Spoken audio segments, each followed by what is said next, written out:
참 잘하셨습니다. 옆에 앉아주셔서 감사합니다.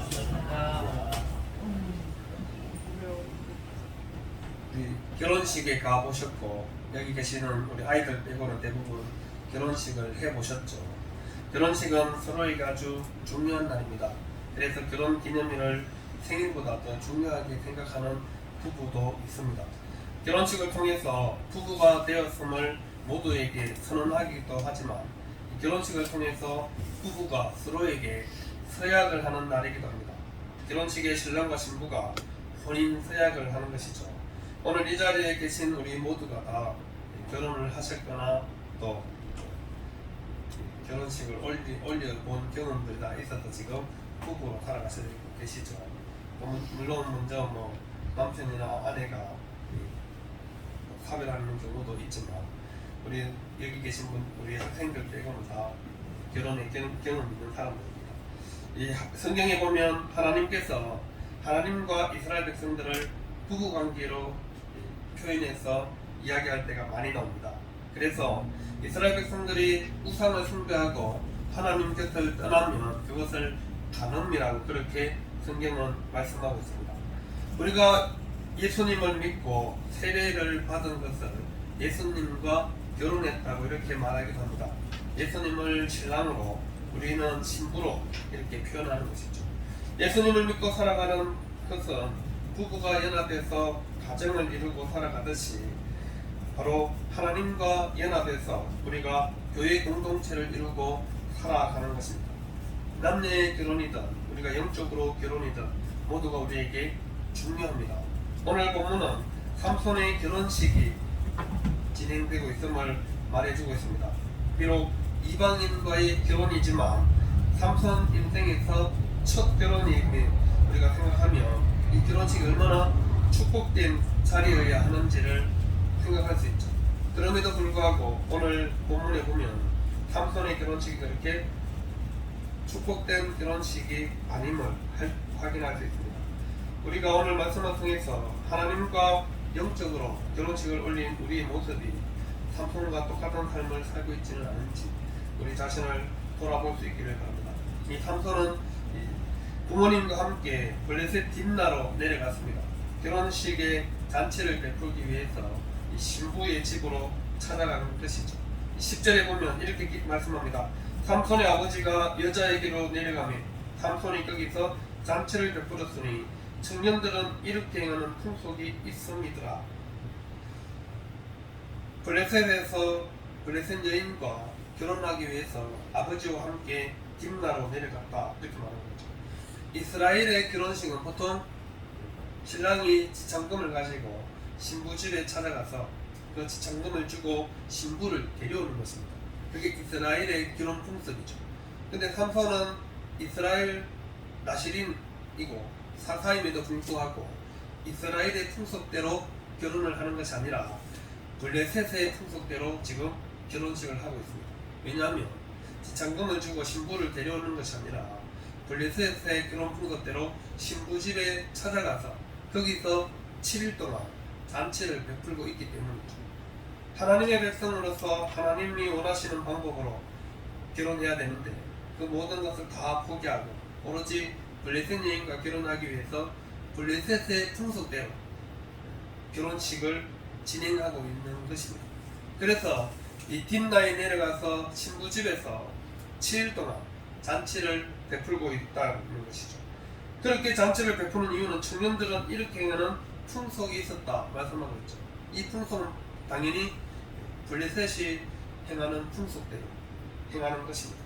그래서 하나님의 백성으로서 마땅히 지켜야 할 나시린의 법도 어기면서까지 또 하나님께서 말씀하신 이방인과 결혼하지 말라는 그 말씀을 어기면서까지 아들의 고집 때문에 어쩔 수 없이 이방인의 풍속대로 지금 블레셋에 가서 결혼식을 진행하고 있는 것입니다. 삼손이 자기가 원하는 대로 다 행하는 것이죠. 사람은 자기가 원하는 대로 하기 위해서 당연히 풍속을 따집니다. 풍속. 그것이 당연히 우리의 문화다라고 얘기하죠. 그래서 청년들은 이렇게 행하는 풍속이 있었기 때문에 그렇게 하는 것입니다. 자기가 원하는 결혼을 온전히 합리화시키는 거죠. 그리고 블레셋이 문화에서 원하는 대로 그대로 다 잔치를 7일 동안 베풀고 있습니다. 여러분 로마서 12장 2절에 보면 이렇게 말씀하고 있습니다. 너희는 이 세대를 본받지 말고 오직 마음을 새롭게 함으로 변화를 받아 하나님의 선하시고 기뻐하시고 온전한 뜻이 무엇인지 분별하도록 하라. 하나님의 백성들이 해야 될 가장 중요한 일, 그 첫 번째가 뭐냐면 이 세대를 본받지 말아야 한다는 것이죠. 이 세상의 풍속을 따르지 말라고 에베소서 2장에서도 기록하고 있습니다. 왜냐하면 이 세상의 풍속은 공중거대 잡은 사탄에 의해서 장악당했기 때문에 그렇습니다. 그래서 하나님께서 하나님의 백성들에게 이 세대를 본받지 말고 이 세상의 풍속을 따르지 말고 마음을 새롭게 함으로 변화를 받아 하나님의 선하시고 기뻐하시고 온전한 뜻이 무엇인지 분별해야 된다. 이것이 바로 우리 그리스도인들이 해야 될 중요한 사명이라는 것이죠. 이 세대를 본받으며 살아가는 것은 우리 그리스도인들에게 별 의미가 없다는 것입니다. 그래서 마음을 새롭게 함으로 변화를 받은 그리스도인들은 끊임없이 하나님이 원하시는 삶의 방식, 하나님이 원하시는 모습대로 살아가야 하나님께서 기뻐하신다는 것이죠. 그래서 하나님의 선하시고 기뻐하시고 온전한 뜻이 무엇인지 분별해라고 성경께서 우리에게 말씀하고 있습니다. 이 세상의 모든 것들이 다 좋은 것만은 아니라는 것이죠. 하나님이 기뻐하는 것이 아니라는 것입니다. 하나님이 기뻐하는 것도 있고 기뻐하지 않는 것도 있으니 우리 그리스도인들은 이 세상을 따르지 말고 하나님의 뜻을 잘 분별할 수 있는 눈을 가지라고 말씀하고 있는 것입니다. 이것이 바로 우리 그리스도인의 삶이라는 것이죠. 이스라엘 여인이 아니라 블레셋 여인을 아내로 맞이하는 삼손에게는 어떤 말도 귀에 들리지 않는 것입니다. 오로지 결혼식을 하는 것이 중요하기 때문에 그래서 결혼식 잔치를 지금 베풀고 있는 것입니다. 여러분 잔치에는 뭐가 절대 빠지지 않죠? 음식이 절대 빠지면 안 되죠. 잔치를 열었는데 음식 없으면 그 잔치를 아무리 잘해도 사람들에게 아이고 잔치 그 집 잘했네 소리를 들을 수가 없습니다. 그렇죠. 좀 결혼식은 별로였어도 음식이 맛있었으면 아 그 집 결혼식 너무 좋았다고 이렇게 얘기합니다. 자기가 잘 먹고 왔기 때문에. 그래서 결혼식에는 음식이 빠지지 않고 또 잔치에 빠지지 않는 것이 뭐죠? 술입니다. 술. 잔치에 빠지지 않는 것이 술이죠. 예수님께서도 가나 혼인잔치에 가셔서 포도주가 떨어졌을 때 물로 포도주를 만든 이유가 바로 그렇죠. 잔치자리에 제일 중요한 게 술인데 술이 포도주가 떨어졌으니 아주 심각한 문제죠. 그래서 예수님께서 물로 포도주를 만들어 주신 것입니다. 사실 나시린으로서 삼손에게는 포도주와 독주를 마시지 말라는 하나님의 이 규칙이 있었음에도 불구하고 당연히 잔치를 베풀면 신랑이 술을 안 마실 수가 없죠. 그래서 이미 술도 마시고 어느 또 분위기도 흥겨워지고 그런 상황이었습니다. 그런데 또 이 신부 집에서 삼손에게 친구 30명을 데리고 와서 소개시켜 주는 것입니다. 30명이나 되는 젊은 장정들을 신랑 아버지, 신부 아버지가 데리고 왔겠죠. 성읍 사람들이라고 뒤에 나와 있잖아요. 그렇죠?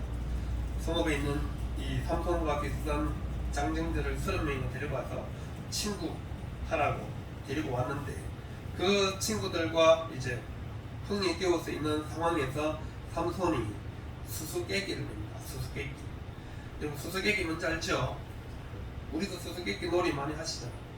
수수께끼는 자기가 알고 있는 이 것들을 재밌게 풀어서 빗대어서 뭔가를 알아맞히도록 하는 놀이잖아요. 수수께끼 놀이입니다. 놀이.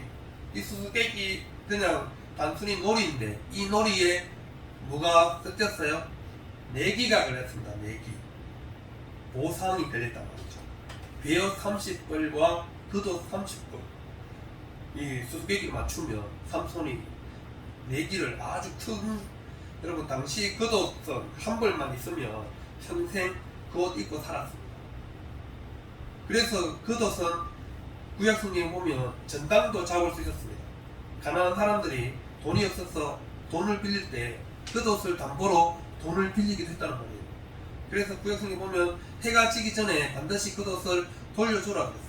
이스라엘은 날씨가 낮과 밤의 온도 차이가 엄청나게 나기 때문에 겉옷이 없으면 밤에 얼어 죽을 수도 있거든요. 돈 빌려서 못 갚았다고 겉옷 안 돌려주면 그 사람은 밤에 얼어 죽을 수도 있기 때문에 성경에서 겉옷을 전담 잡아도 해가 지기 전에 돌려주라 이렇게 말한 이유가 바로 다 그런 이유인데요. 근데 그 배옷 30불, 겉옷 30불 한 사람 앞에 한 벌씩 겉옷을 주겠다고 하니 이 사람들이 얼마나 여러분 우리가 내기도 어느 정도껏 해야지 너무 큰 내기를 하면 심각해집니다. 오늘 본문에 등장하는 삼손이 그랬죠. 수수께끼로 출발했습니다. 그래서 즐겁게 놀다가 못 맞추면 그냥 모르겠으니까 수수께끼를 웬만하면 맞추기가 힘듭니다. 왜냐면 자기만 아는 걸 내기 때문에 그렇습니다. 오늘 삼손이 내는 수수께끼도 자기가 경험한 것에서 내는 수수께끼이기 때문에 30명이 못 맞추는 건 당연한 겁니다. 수수께끼 내용이 뭐였어요? 먹는 자에게서 먹는 것이 나오고 강한 자에게서 단 것이 나왔습니다. 이 삼손 자기가 경험한 거잖아요. 사자를 죽이는데 그 사자에서 꿀을 먹었으니 이 답이 사자와 꿀인데 그거를 그냥 먹는 자에서 먹는 것이 나오고 강한 자에서 단 것이 나왔다. 누가 맞히겠어요? 아무도 못 맞추죠. 그러니까 보통 친구면 수수께끼 너무 어려워. 답이 뭐야? 이렇게 물어보면 끝나는데 그것도 안 받으면 어때요? 그런데 지금 이 수수께끼를 낸 사람은 누구예요? 이스라엘 삼손이고 이 수수께끼를 맞춰야 되는 사람들은 이스라엘을 억압하고 있는 지배국 블레셋이잖아요. 그러니까 결국 수수께끼가 맞추고 안 맞추는 거의 문제가 아니라 이 주도권 싸움이 된 것입니다. 이 수수께끼를 못 맞추면 왠지 이스라엘에게 진 것 같아요. 여러분 대한민국과 일본과 싸우면 반드시 뭐 해야 돼요? 이겨야 돼요. 왜요? 몰라. 하여튼 왜 그런지 모르겠는데 일본하고 싸우면 일본한테 지는 거는 죽기보다 더 싫어. 그게 우리 입장이죠. 똑같습니다. 지금 블레셋 사람들의 입장에서 이스라엘 이 수수께끼를 냈는데 못 맞춘다? 죽기보다 더 싫은 거죠. 그래서 블레셋 사람들이 사흘이 지났는데 아무리 생각해도 뭔지를 맞출 수 없죠. 당연히 못 맞추는 건데. 그래서 어떻게 해요? 이제 삼손의 아내 되는 딥나 여인을 계속 협박하죠. 어떻게 협박해요? 삼손에게 꿰어서 답을 알려주지 않으면 너희 아버지 집을 불질러 버리겠다고 합니다. 완전 협박이잖아. 수수께끼로 시작했는데 그래서 결혼식에 초청했는데 그 수수께끼 때문에 지금 이 집이 협박을 당하고 있습니다. 이걸 못 알아 맞추면 완전히 자기 아버지 집이 완전히 다 가버리게 생겼죠. 그러니 삼손의 아내가 그때부터 어떻게 했겠어요? 계속 7일이 잔치가 진행되고 7일날이 때 마지막 날 때 답을 맞추지 못하면 이제 자기들이 삼손에게 그도 30벌, 매우 30벌을 해줘야 되는 그런 상황이니까 못 맞추면 안 되니까 어쨌든 어떻게든 수단과 방법을 가리지 않고 답을 알아내라. 안 그러면 너희 집 완전히 불살라버리겠다. 우리의 소유를 착취하려고 우리를 초청하는 거냐 이렇게 말하면서 어떻게든 답을 알아내라 그렇게 말하는 겁니다. 여러분 이것이 세상 풍속을 따르는 사람들의 모습이죠. 수단과 방법을 가리지 않고 어떻게든 자기에게 주어진 보상 이기기를 원하는 것이죠. 지기 싫어하는 자존심 싸움이 되어버린 것입니다. 이것이 바로 세상의 모습입니다. 세상은 절대 봐주는 게 없습니다. 그냥 넘어가는 게 없어요. 어떻게든 수단과 방법을 가리지 않았더라도 협박을 하든 치사하게 방법을 사용하든 어떻게든 답을 알아내서 이기는 것, 이것이 세상이라는 거죠. 비열하고 치사하지만 그 방법을 동원해서라도 있기를 원하는 것이 세상의 풍속입니다. 그것을 지금 정확하게 삼손의 수수께끼를 통해서 또 블레셋 장정 30명을 통해서 우리에게 보여주는 것입니다. 세상의 풍속은 모두가 다 손익과 관련이 되어 있습니다. 손해냐 이익이냐에 따라서 사람들이 움직인다는 거죠. 손해가 되면 절대 안 움직이죠. 이익이 생기면 어떤 일이 있어도 움직인다는 거죠. 그것이 바로 세상의 풍속입니다. 하지만 우리 그리스도인들은 그렇게 손익에 따라 움직이면 안 된다는 거죠. 그러면 우리는 그냥 세상 사람들과 똑같이 살아가는 사람들밖에 되지 않습니다. 우리는 하나님의 은혜와 복을 바라보고 사는 사람인데 세상의 풍속에 따라 손익에 따라 인간관계를 형성하고 손익에 따라 모든 것을 결정하고 행하면 세상 사람들과 다를 바가 하나도 없는 거죠. 그런 삶은 하나님이 원하지도 기뻐하지도 않는다는 거죠. 이 세상의 풍속을 따르지 말라. 이것이 하나님께서 우리 그리스도인들에게 명령하신 말씀인데 세상 풍속을 따르면서 하나님의 은혜와 복을 기대할 수 없는 거죠. 그래서 삼손은 이미 블레셋 여인과 결혼하려고 했던 그것부터가 잘못된 일이지만 아무리 친구로 데리고 와도 여러분 친구는 오랫동안 사귀어야 친구죠. 나이 비슷하다고 뭐 30명 데리고 와서 친구하라고 친구가 됩니까? 안 되죠. 그렇습니다. 정말 오랫동안 사귀어서 친구였으면 수수께끼 못 맞춘다고 친구 아내를 협박해 가서 아버지 집을 불질러 버리겠다 그러면서 답을 알아낼 정도로 그런 친구 상황이 없죠. 그럼 친구도 아니죠. 그런데 지금 상황이 그렇게 분위기가 아주 험악해진 상황이 되어버렸습니다. 결국 어떻게 되었어요? 삼손의 아내가 계속 삼손을 강요했죠. 성경에 강요했다 이렇게 기록하고 있습니다. 내기기에 이기기 위해서 아내에게 협박했기 때문에 삼손의 아내는 계속해서 삼손에게 그 다음 삼손의 마음까지 이용하죠. 어떻게 이용해요? 당신이 나를 미워할 뿐 사랑하지 않는다. 수수께끼를 우리 백성에게 내놓고는 나에게 답을 알려주지 않으니까 그게 뭐 나 사랑하는 거냐 이러면서 계속 삼손을 쪼우고 있는 거죠. 강요하고 있는 거죠. 답을 알려달라고 하는 나에게. 그래서 결국 7일째 되는 날, 뭐 7일째 되는 날은 마지막 날이니까 얼마나 아내가 집요하게 계속 뻗어다니면서 아무것도 못하게 했겠죠. 그러니 결국 답을 하루만 더 버티면 됐는데 그 하루를 못 버티고 삼손도 아내에게 정답을 알려줍니다. 결국 그 정답을 자기 백성에게 알려주죠. 그래서 성경은 삼손의 아내라고만 계속 표현을 하고 이름을 거론하지 않습니다. 그리고 그 사람들을 이 삼손의 아내가 삼손에게 우리 백성 자기 민족에게 이렇게 표현하고 있죠. 여러분 삼손과 결혼하면 자기 민족이 누구예요? 이스라엘 사람이 되어야지. 룻처럼 어머니 하나님이 내 하나님이고 어머니 백성들이 내 백성입니다 이렇게 나와야지. 그래야 삼손을 사랑하는 건데 여전히 블레셋 사람들이 자기 민족이고 자기 백성인 거죠. 그러니까 우리 민족 자기 백성들에게 가서 답을 알려주니 그 사람들이 삼손에게 답을 하잖아요. 무엇이 사자보다 강하겠으며 무엇이 꿀보다 닭있느냐 이렇게 답하니까 삼손이 화가 나가지고 뭐라 그래요? 내 암송아지로 바꾸지 않았으면 내가 답을 찾지 못했을 거다. 분노하고 화를 냅니다. 그 이유가 뭐겠어요? 아내를 통해서 답을 얻어냈다는 거죠. 끝까지 답을 부모에게도 안 알려줬으니까 끝까지 안 알려줬어야 되는데 삼손은 결국 삼손의 약점이 뭐라 그랬죠? 여자. 결국 그 약점 때문에 결국 답을 알려주고 마는 것입니다. 결혼식은 엉망이 됩니다. 삼손이 화가 나가지고 아스글론으로 내려가서 그곳에서 블레셋 사람 30명을 죽이고 그 사람들에게 매우 서른 벌, 그도 서른 벌을 빼앗아가지고 와서 이제 주기로 약속했으니까 30명에게 줬겠죠.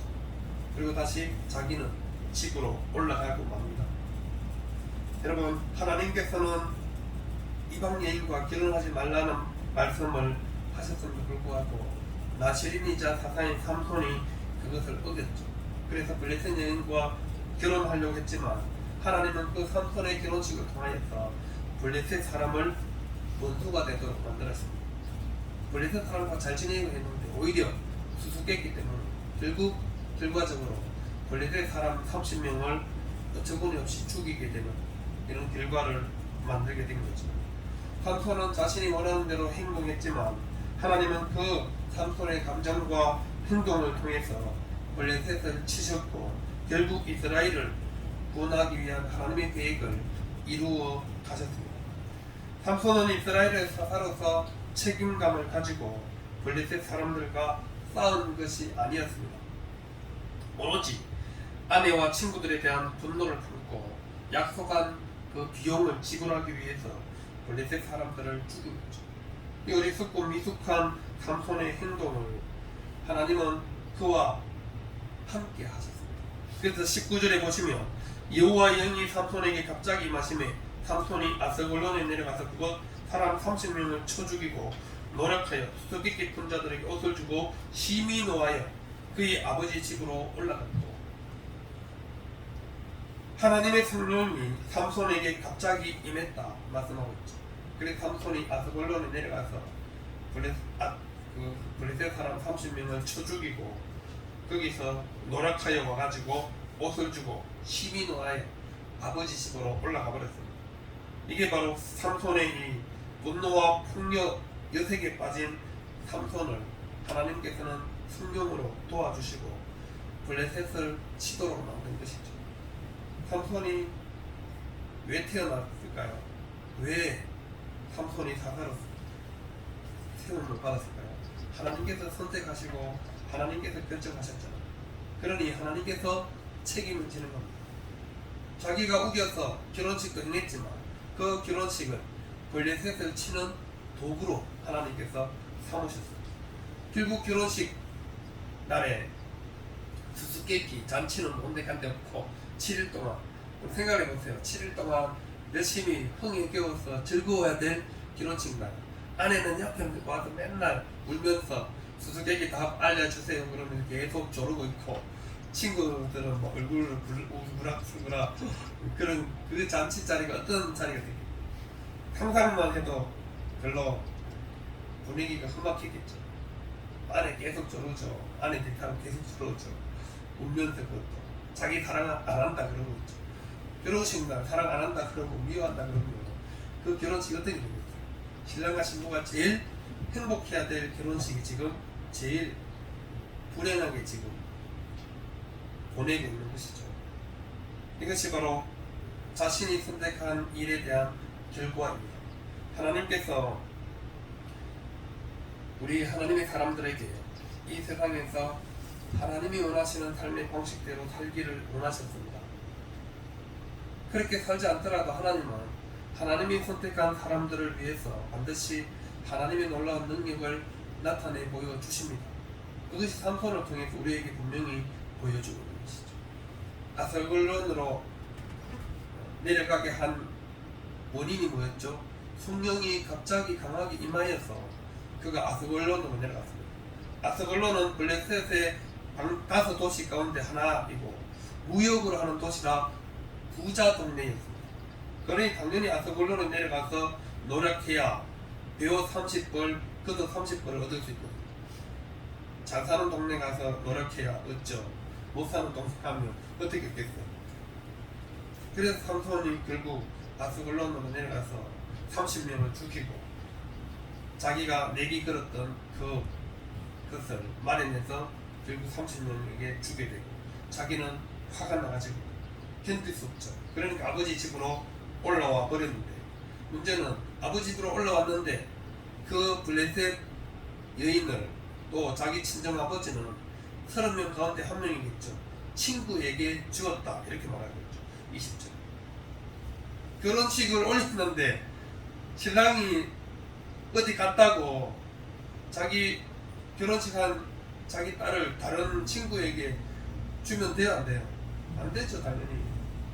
그런데 이 개념 없는 아버지가, 친정 아버지가 그 삼손의 친구 된 자에게 주었다. 이렇게 말합니다. 그래서 삼손의 결혼식을 하나님의 이스라엘 백성들을 구원하는 신호탄으로 삼는 거죠. 이제는 삼손이 15장에 가면 아주 당당하게, 이번에는 내가 아주 당당하고 떳떳하게 블레셋 사람들에게 원수를 갚겠다. 분명히 자기 아내인데, 자기 아내를 다른, 자기가 신랑이 여전히 살아있는데 내 아내를 다른 남자에게 주니 삼손이 화를 내도 이번에는 정당하다, 이렇게 말하는 거죠. 그리고 우리는 이 땅을 살아가는 동안 삼손처럼 좀 미숙하고 어리석게 행동해도 하나님은 하나님의 약속을 반드시 이루어 가십니다. 이스라엘을 블레셋 손에서 구원하시겠다는 그 약속을 삼손을 통해서 꼭 이루시기를 원하십니다. 그래서 어떻게 하든지 삼손이 아무리 튀어도 어떻게든 하나님은 삼손을 통해서 블레셋을 치도록 만드십니다. 그게 바로 하나님의 섭리이십니다. 우리가 부족해 보이는 사람이 하나님은 어떻게든 들어서 그 사람을 사용하시고 그 사람을 통해서 하나님의 구원 계획을 이루시는 하나님이십니다. 그러니 우리 성도들이 이 세상을 살아가면서 하나님의 구원 계획은 절대로 중단되거나 멈추는 일이 없습니다. 또 하나님이 여러분들을 선택하셔서 삼손처럼 사용하기를 원하시게 됩니다. 내가 아무리 하나님 저 싫어요 발버둥 쳐도 하나님은 어떻게든 우리를 통해서 하나님의 일을 해 나가시는 분이십니다. 제가 늘 얘기하죠. 하나님과 고집 대결해서 이길 사람은 세상에 아무도 없다고. 그래서 요한이며 억지로 마지못해서 할 수 없어서 쓰임받지 마시고 하나님께 마음껏 헌신하시고 충성하시면서 하나님께 쓰임받는 저와 여러분들 될 수 있기를 바랍니다. 여러분 결혼식 날이 기억이 나십니까? 하나님께 처음 믿음으로 서약한 날도 혹시 기억나세요? 내가 믿음으로 하나님과 함께 주님을 위해서 살겠습니다. 그 서약한 날 기억나시죠?